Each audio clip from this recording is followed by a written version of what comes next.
A hard yet fulfilled life on the land, lines etched on his face by hard-won gains, battling against all elements, against nature's bane. With a farm inherited from his father's father, with a proud lineage and strong legacy, he's a pillar of the local rural community. He doesn't say much, but is always there to support those in need, our honourable battler.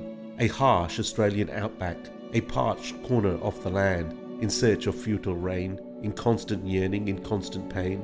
With cattle in desperate need of feed, foraging in dusty paddocks for meagre grasses that are distant memories. Long gone they are starving, sagging skins draping skeletal frames.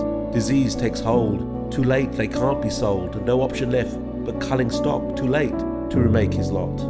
With debt also the way of life, with incessant bills to pay, mounting up perilously high, an amount so obscene, teetering on the brink, threatening to come crashing down, to destroy his life's work, to take away his crown. For all of his experience, for all his father taught him, from generations past knowledge, the practices and ways, the tricks in his kit bag, the wisdom of the age, with slow government policies that sow confusion, with handouts that shame, they are unable to help him face today's demons that climate change has unleashed, nature's revenge, unchecked by man, upon his unwary tempered land.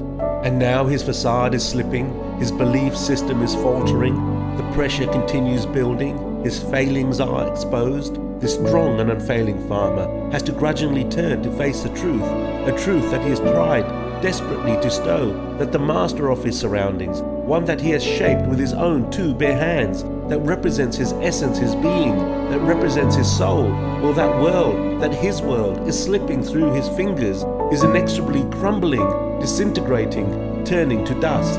How does he reconcile this new truth with his wife? That he has to break her faith, that all he could do has been done, that there is no honest answer, that there is no other path to follow, that he has faltered, that he has lost this fight, that he has failed, that he is cast adrift in that unforgiving, sunburnt land. The knot in his chest grows tighter, sweat drips from his brow, sleep continues to evade, and it is in those witching hours, in the pitch black of night, the darkness before dawn, when despair is at its zenith.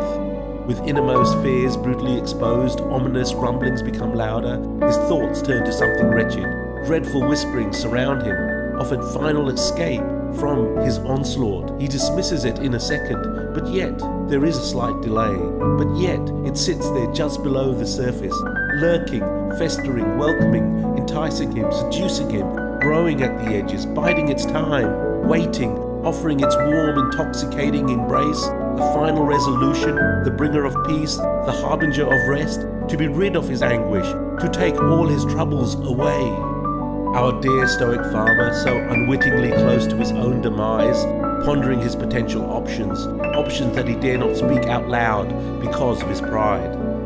Oh, for the love of God, oh, for the shame, another day, another night, all consuming, more bills to pay, no end in sight. It's never been this bad before. Nothing I do makes a difference, he sighs. And it is in that watershed moment, at his life's tipping point, standing at the precipice, preparing himself when all is lost to take a step beyond, to flee this world, to escape his chains. And it is in that moment, in the stillness of the morning break, upon lightning skies, in that oh so precious moment as he watches the sun slowly rise, dazzling beams reach across the horizon, casting their golden rays on all to him that is precious, as he hears the trilling birds cry. It is in that moment that he remembers, in that grace, that he realizes, where all that is good in life envelops him, that he finally makes a decision, that he finally decides.